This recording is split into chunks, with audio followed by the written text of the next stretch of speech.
नमस्कार मित्रांनो, मी Prashant Pawar. निकटेकच्या YouTube channel Prashant Pawar या फेसबुक तसेच इंस्टाग्राम पेजवर आपले सर्वांचे मनपूर्वक स्वागत. मित्रांनो, आजकाल बऱ्याचदा आपल्या बहुजन समाजात चर्चा ऐकायला मिळते की नोकऱ्या मिळत नाही, बेरोजगारी खूप वाढलेली आहे. मिळतात तर एकदम तुटपुंज्या पगाराच्या नोकरी मिळत आहे. परंतु आपला जो बहुजन समाज आहे, विशेष करून जो मराठा समाज आहे, हा भरपूर वेळा नोकऱ्यांच्याच मागे पडत आहे. आणि या नोकऱ्यांच्या मुद्द्यावरून अनेक तरुणांचे लग्न सुरू आहेत. हा खूप गंभीर प्रश्न मराठा समाजात तयार होतो. तर या सर्वांवर मात करत आमचे मित्र किरण दादा पाटील यांनी नोकरीची कास न करता व्यवसायाकडे वळा आणि नोकरी न करता आपण स्वतः रोजगार तयार करायचं या उद्देशाने झपाटलेले किरण दादा यांनी आज चिंचावड येथे 2 वर्षापूर्वी एसी पोल्ट्रीचं सुरुवात केली. त्यानंतर त्यांनी आता आपण मागे बघत आहोत हा वराह पालनाचा फार्म टाकलेला. माझ्या माहितीप्रमाणे हा फार्म उत्तर महाराष्ट्रात सर्वप्रथम इथेच आहे आणि या टोटल फार्मची कॅपॅसिटी 500 वरा इथे बसू शकतात अशी आहे. आता या फार्म विषयी आपण त्यांच्याकडूनच जाणून घेऊया की कसं होते आहे. नमस्कार. नमस्कार. किरण दादा, मला एक सांगा, सर्वप्रथम तुम्हाला या उद्योगाची प्रेरणा मिळाली? मी लाईव्ह स्टॉक मध्ये काम करत असताना गेल्या 2 वर्षामध्ये पोल्ट्री फार्म या व्यवसायात काम करत होतो आणि लाईव्ह स्टॉक या बाबतीत काम करण्याची रुची असल्यामुळे मग मी नवनवीन व्यवसाय शोधत होतो. जसं की शेळी पालन असेल, मत्स्य व्यवसाय असेल, नाही का, वराह पालन असेल. तर मी महाराष्ट्रात 320 फॉर्म आहेत, मी यांच्यावर काही व्हिजिट केलेला आहे या वराह पालनाच्या. त्यात मला बघितलं मी की हा धंदा थोडा रिस्की आहे, हा बिझनेस, पण याच्यात पैसा खूप चांगला आहे आणि चांगल्या रीतीने जर केला तर खूप चांगल्या उंच शिखरावर आपण जाऊ शकतो या धंद्यातनं. म्हणून मला ही प्रेरणा माझ्या स्वतःच्याच आपण त्याला म्हणतो ना, शोधातून किंवा रिसर्च करतो एखादा, तसं जे युट्यूब चॅनल असतील किंवा प्रसार माध्यम असतील याच्यातून मी बघत गेलो, त्याच्यातून मला त्याची रुची लागली, म्हणून मी हा वराह व्यवसायाकडे वळालेला. नक्कीच किरण दादा, अतिशय म्हणजे गरज ही शोधाची जननी असते. या माध्यमातून तुम्ही एक शोध घेतला आणि महाराष्ट्राचे जे फार्म आहेत त्यांची विजिट करून तुम्ही तसं बघायला गेलं तर हा खूप म्हणजे डेअरिंगचा निर्णय आहे, खूप धैर्याचं काम आहे. कारण आज बघितलं तर वराह पालनाचं या पूर्ण उत्तर महाराष्ट्रात एवढ्या संपूर्ण महाराष्ट्रात फक्त 320 फार्म्स आहेत.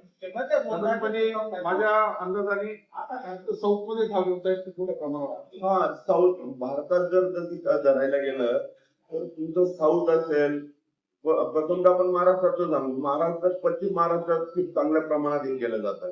त्याच्यानंतर पुढे गेलो तर आपण साऊथ मध्ये खूप चांगलं केलं जातं. भारताचं ओव्हरऑल साऊथ असेल, पंजाब असेल, हरियाणा असेल, मध्य प्रदेश असेल, उत्तर प्रदेश असेल, इथे मोजके आहेत. पण आसाम या राज्यामध्ये खूप चांगल्या प्रमाणात ही गोष्ट पिकवली पण जाते आणि तिथे खपवली पण जाते.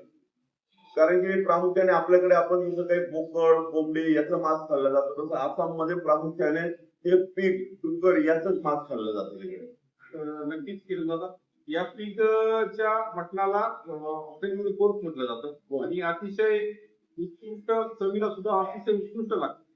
बऱ्याच पैसे पोर्कचे जे आयटम तुम्ही टेस्ट करा तर अतिशय छान सुंदर असे चव असते.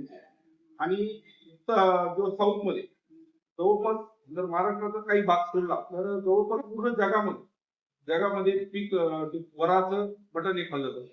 नाही, साधारणतः तुम्ही गोव्यामध्ये जरी गेलात ना, गोवा हे ग्लोबल राज्य आहे. गोव्यामध्ये तुम्हाला पोर्कच भेटेल, इकडे मटण कमी प्रमाणात भेटतात. आपल्याला लागून एक छोटासा देश आहे, तो देश हा पर्यटनासाठी खूप फेमस आहे, नेपाळ म्हणून. नेपाळमध्ये सुद्धा पोर्कच भेटतं. आणि वैज्ञानिकांचं म्हणणं असं आहे की कोरोना ह्या काळापासून वैज्ञानिकांनी शोध लावला, फ्युचर मध्ये तुम्हाला कोंबडी, बकरी यांच्यापेक्षा जर प्रतिकारात्मक जे काही असेल याच्यामध्ये, मांसाहारीमध्ये, तर हे वराहाचं मटण असेल. तर तुम्हाला हे भविष्यात हे प्रत्येकाच्या याच्यात येणारच आहे. न्यूट्रिशनल व्हॅल्यू या मटणामध्ये खूप जास्त प्रमाणात आहे. आणि त्यामुळे आपल्याला जे आता मध्यंतरीच्या काळात जी जगावर महामारी आली होती कोरोना, त्या काळात बऱ्याच लोकांनी लक्षात आलं आणि वैज्ञानिकांना लक्षात आलं की वराच्या मटणामध्ये खूप न्यूट्रिशन व्हॅल्यू असतात आणि माणसाची इम्युनिटी पॉवर म्हणजे प्रतिकार शक्ती ही वाढत असते. तर किरण मला एक सांगा, हा जो फॉर्म तुम्ही टाका साधारणपणे या फॉर्मचं इन्व्हेस्टमेंट पासून आपण सुरुवात करूया. आणि ही अजून एक गोष्ट विचारतो की जिथे नवनवीन तरुण असतात ज्यांना व्यवसाय द्यायचा आहे, सर्वात पहिला प्रश्न त्यांना पडतो तो की हा पैसा. आता तुम्ही हा पैसा कसा उभा केला, कसं माझी मदत केली या साधारण गुरपालन, शेळीपालन, कुक्कुटपालन याच्यासाठी शासनाने आता राज्य शासनाने नवीनच एक जी आर काढलेला आहे मुख्यमंत्री पशुधन योजनेचा. आता पशुसंवर्धन मंत्री जे आहेत सन्माननीय पंकजाताई मुंडे यांनी सुद्धा त्याची माहिती दिलेली आहे की पशुसंवर्धन विभागाचे जे आयुक्त आहेत प्रवीण देवरे साहेब ते सुद्धा आपल्या खानदेशातले सुपुत्र आहेत. 2012-13 बॅचचे आयुक्त आहेत ते पण ते पशुसंवर्धन विभागाचे आयुक्त आहेत. ते सुद्धा चांगलं मार्गदर्शन करतात या बाबतीत. तुम्हाला जर समजा हा कुठलाही प्रोजेक्ट या दोघं तिघांपैकी टाकायचा असेल तर तुम्हाला बँक अर्थसहाय्य करते. बँकेने जर अर्थसहाय्य केलं तर तुम्हाला ह्या योजनेत बसून 50% सबसिडी तुम्हाला याचा लाभ देता येऊ शकतो. म्हणजे आज जर तरुणांनी जर विचार केला तर आज जर आपण समजा 10 लाख रुपये जर या व्यवसायासाठी लोन काढत आहे तर आपल्याला शासन 5 लाख रुपये सबसिडी देते. म्हणजे जवळपास 50% आपल्याला शासन सबसिडी देत आहे. म्हणून तरुणांना खूप सुवर्ण संधी आहे या व्यवसाय देण्याची. हाच नव्हे तर वेगवेगळे व्यवसाय आहे, त्यानंतर पालन आहे. केंद्र शासनाची सुद्धा NLM म्हणून नॅशनल लाईव्ह स्टॉक मिशन म्हणून त्याची सुद्धा एक स्कीम आहे. त्याचा सुद्धा तुम्हाला लाभ घेता येऊ शकतो. काय होतं आपल्यासारखी खेड्यापाड्यातले तरुण आपण कागदपत्र मारत नाही. आपल्याला डॉक्युमेंटरी काम म्हटलं तर खूप जीवावर जातं. पण शासनाने आपल्यासारख्या सर्व तरुणांना हातभार लावण्यासाठी खूप चांगल्या योजना आणलेल्या आहेत. तर ह्या आपण त्यांचं जर समजा व्यवस्थित समजून घेतल्या तर मला नाही वाटत की कुठला तरुण या गावपाड्यामध्ये खेड्यामध्ये एखादा तरुण बेरोजगार राहील. आपले शिक्षण तर झालेलं आहे पण मग आपण त्याच्यावर काम करत नाही. त्याच्यासाठी आपण अशा गोष्टी केल्या, नवनवीन प्रयोग केल्या तर 100% आपण यशस्वी एक त्याला म्हणतो ना बिझनेसमॅन होऊ शकतो आपण. आणि दुसऱ्याकडे 15-20 हजार रुपयाचं काम करण्यापेक्षा स्वतःच्या इथं आपण 10 तास नोकर म्हणून राबू आणि महिन्याला 10 लाख रुपये कमवणार. पण काम करण्याची जिद्द असली पाहिजे आपल्याकडे. मध्यंतरीच्या काळात या ज्या लग्नांचा जो खूप मोठा इश्यू आपल्या मराठा समाजात तयार झालेला आहे की मुलीचा बाप म्हणतो की माझा मुलगा शिपाई, माझा जावई शिपाई असला तरी चालेल. तर या संदर्भात तुम्हाला काय वाटतं? हे बघा आधी आपण म्हणायचो ना उत्तम नोकरी कनिष्ठ शेती. आता तुम्ही शेतकऱ्याचा कमाईचा रेशो बघा आणि नोकरीवाल्याचा बघा. नोकरीवाला त्याचं पूर्ण आयुष्य खर्च करतो.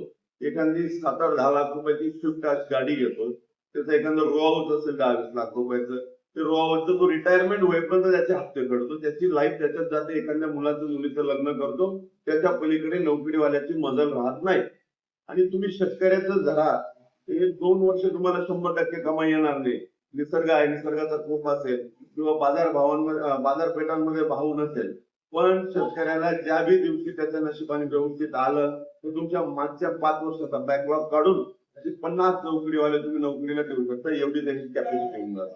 नक्कीच शेतकरी जगला म्हणजे संपूर्ण देश जगेल, कारण आपला देश कृषी प्रधान देश आहे. म्हणून आजकाल जी मानसिकता डेव्हलप झालेली आहे की नोकरी नोकरी नोकरी, तर आपल्या समाजातील मुलांनी, बहुजन समाजातील मुलांनी नोकरीची ओढ न धरता, नोकरीच्या मागे न लागता व्यवसायाची काळ करा आणि स्वतः रोजगार तयार करा. कारण आपण बळीराजाचे वंशज आहोत. आपल्याकडे आपण लोक आपण जी 15-20 हजाराच्या नोकरीच्या मागे लागून ही आपल्या समाजाची रात होते आहे आणि ते असे जे बिझनेस आहे ते करण्यापासून मराठी तरुणा परावृत्त होतात. तर या व्हिडिओच्या माध्यमातून मला एकच सांगायचं आहे की मुलांनी, तरुणांनी नोकरीच्या मागे न धावता व्यवसायाची तास धरा.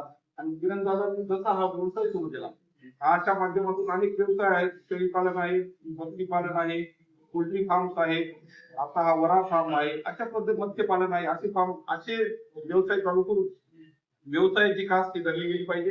आणि किरणदादा तुमच्याकडे या व्हिडिओच्या माध्यमातून अनेक जे मार्गदर्शन घ्यायला येतील त्यांना तुमचं काय सांगा? माझं कळवण, सटाणा, मालेगाव, देवळा, नांदगाव येथील माझ्या सर्व बांधवांना, ते माझे भाऊ असतील, नवीन व्यवसायाच्या शोधात असतील, त्यांना सर्वांना माझी विनंती आहे, आपण लवकरच एक सेमिनार घेणार आहोत. सन्माननीय महाराष्ट्र राज्याचे मुख्यमंत्री नामदार भुसे साहेब यांच्या मार्गदर्शनाखाली पशुसंवर्धन विभाग नाशिक यांना आपण त्यांच्याकडनं सूचना करून आणि सन्माननीय जे जिल्हा कृषी अधीक्षक याचे पशुसंवर्धन विभागाचे जे अधीक्षक आहेत, मान्य सन्माननीय धर्माधिकारी साहेब यांना घेऊन आपण एक चांगलं सेमिनार घेणार आहोत, की जेणेकरून शासनाची जी योजना आहे ती तुमच्यापर्यंत पोहोचवली जाईल. आणि तसेच माझं सर्वांना आव्हान आहे की आपण सर्वांनी एक छोटा मोठा व्यवसाय केला पाहिजे. भले तुमच्याकडे पैसे नसतील, तुम्ही 200 कोंबड्या पाळा, 200 कोंबड्यांचे 200 अंडे विका रोज, तरी तुम्हाला 200 अंड्यांचे 2000 रुपये येतील. तो कुठला ना कुठला व्यवसाय केला पाहिजे. जर व्यवसाय आपल्याकडे आज जर समजा आपल्या हाताला काम नसेल तर नैराश होऊन एका कोंबड्यात बसण्यापेक्षा आपण बसलो तर आपले दिवस जातात, दिवस गेला वेळ जातो, त्याच्यापेक्षा कुठला ना कुठला धंदा किंवा व्यवसाय शोधून त्या आपल्याला आपलं पुढचं लाईफ कशी सुखी करता येईल याचा मार्ग आपण करत आहे. तर मित्रांनो, आजच्या व्हिडिओच्या माध्यमातून किरण दादा यांनी आपल्याला बहुमोल असं मार्गदर्शन केलेलं आहे. नवीन जे व्यवसाय करणारे तरुण आहेत त्यांच्यासाठी हा जो व्हिडिओ खूप मार्गदर्शनपर आणि प्रेरणादायी ठरेल अशी मी आशा व्यक्त करतो. आणि किरण दादा, आपण आपल्या वेळेला आमची मला माहिती दिली त्याबद्दल तुमचे खूप खूप धन्यवाद.